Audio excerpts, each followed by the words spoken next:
Estamos vía telefónica con Néstor Ocampo. Él es el director de la Fundación Ecológica Cosmos en Calarcá y abordaremos un tema primordial y es lo que él ha llamado el incumplimiento del gobierno de Iván Duque en relación al proyecto Túnel de la Línea y unos resultados que no son los que se están diciendo en el balance de estos 4 años. Néstor, muchas gracias y pues bueno, ¿por dónde comenzamos en este amplio tema de lo que usted llama los incumplimientos y todo lo que se ha venido, digamos, refutando en cuanto al informe del gobierno nacional?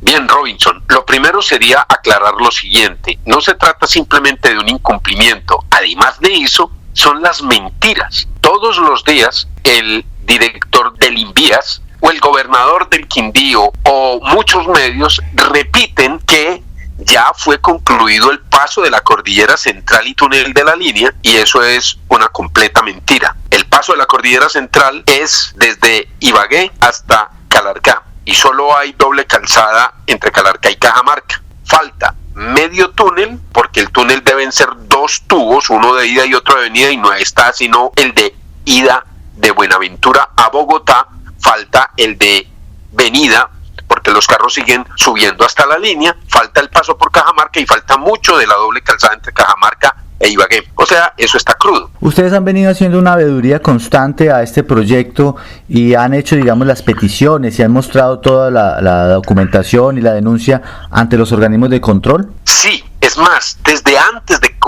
que empezaran las obras, porque el primer reparo que hicimos, casi que a finales del siglo pasado, era que al insistir en el paso de la Cordillera Central, por ahí, por donde ya estaba esta vía del paso de la línea, se estaba cometiendo un error estratégico de lo más grave en el país, y es que esa carretera pasa a 6 kilómetros del volcán Machín, un volcán activo, explosivo, sumamente peligroso. La próxima erupción de ese volcán, por pequeña que sea, significa que esas obras se van a perder y que los túneles van a quedar sirviendo muy probablemente para criar murciélagos y no para otra cosa. Además, con la consecuencia de que el país prácticamente quedaría partido en 2 si no hay otra vía practicable para atravesar la Cordillera Central en otra parte del país, y no la va a haber porque ya se insistió en el paso por aquí. Es bueno recordar que el Ingeominas en esa época, creo que fue el siglo pasado, en el 90 y algo, sacó un documento sobre el volcán Machín y específicamente dice en él: para el caso de infraestructura de importancia estratégica, y se refirió al paso de la Cordillera Central, debe considerarse la cercanía con el volcán Machín. Pues eso no se hizo. Y en cuanto al tema del control político, tampoco tuvieron una respuesta sobre este tema que usted está en particular tocando ahora. ¿No hubo una respuesta por parte del gobierno nacional de ese entonces? No. Hemos insistido de todas las maneras y recurriendo a todos los órganos de control del Estado, y no ha sido posible que nadie le preste atención a eso. Caso concreto fue una vez que estuvo aquí el Contralor General de la República y le tuvimos que decir en su propia cara: mentiroso, porque estaba diciendo que todo se estaba haciendo perfectamente en esas obras, cuando para nosotros aquí en Calarcá, en el Quindío, ha sido claro los incumplimientos, no solo con las obras, los contratos, la calidad de los mismos, etcétera, etcétera, sino con el cumplimiento del plan de manejo ambiental, que es la base de la licencia ambiental y que ha tenido unas consecuencias terribles para el municipio de Calarcá. Por ejemplo, el hecho de que la mejor fuente de agua que teníamos, la Quebrada del Salado, por la calidad de su agua, por la cantidad y por la estabilidad de su caudal, pues estuvo 10 años bajando completamente contaminada. Mataron esa quebrada, solo para poner un ejemplo. Y actualmente estamos denunciando otras consecuencias, como la acumulación en un cementerio de chatarra de todos esos vehículos que fueron dados de baja en las obras de la construcción del túnel piloto, que se están pudriendo allá en un sitio, y eso, los lixiviados que se escapan de allí están contaminando el río Navarco, que era el último río limpio que teníamos en el departamento del Quindío. Precisamente sobre ese tema de esos equipos, de esa chatarra que se dejó ahí, que ya se la está empezando a tirar el uno y se la está rotando al otro,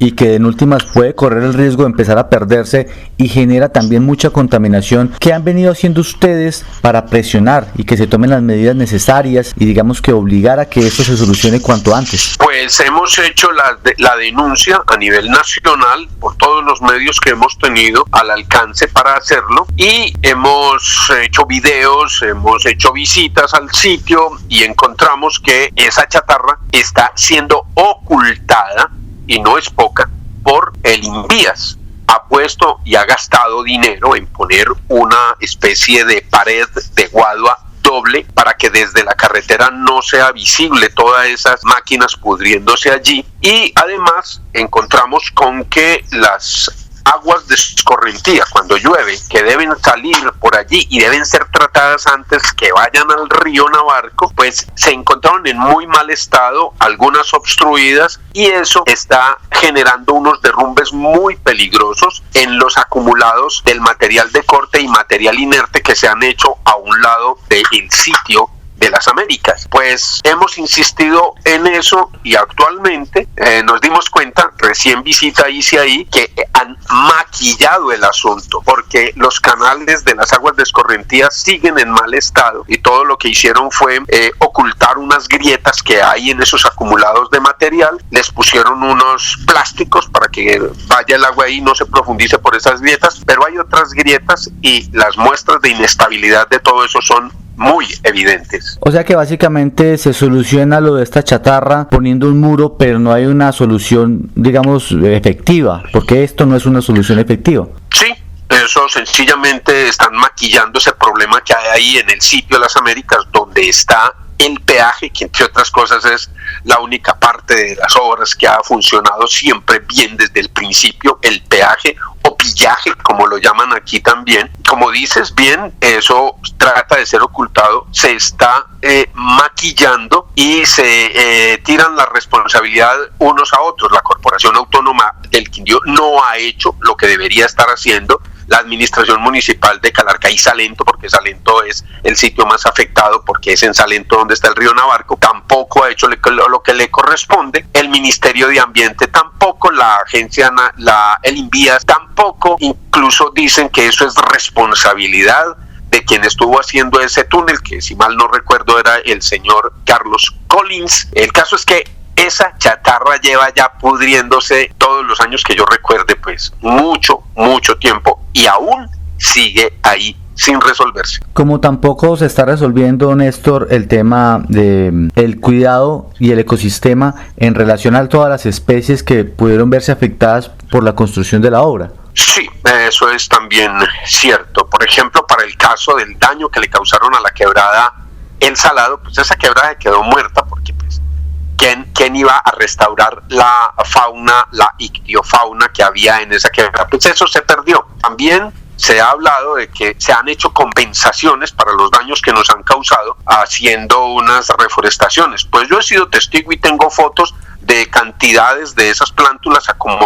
acumuladas que se perdieron y que supuestamente iban a ser utilizadas para hacer reforestaciones de compensación en la cuenca hidrográfica del río de la quebrada del Salado. No, realmente la protección de la diversidad biológica, la protección de la vida ha sido nula, y cualquiera lo puede investigar si va y revisa cuántas sanciones han recibido quienes han estado responsabilizados de esas obras por el no cumplimiento del plan de manejo ambiental. Néstor, ya para terminar, hay un tema muy importante que queremos tocar en nuestro podcast, y es que hace días también vinimos denunciando la afectación al paisaje cultural cafetero, al patrimonio, y creo que usted se dio cuenta del proyecto que falta de la carretera en relación a la finca La Coca. ¿Cómo se va a ver afectada esta propiedad que tiene más de 150 años de haberse construido, que es de las primeras de las que se tenga un registro como finca cafetera en nuestro departamento? ¿Cuál es la posición que ustedes tienen, y la posición en particular que usted tiene como activista, como ambientalista,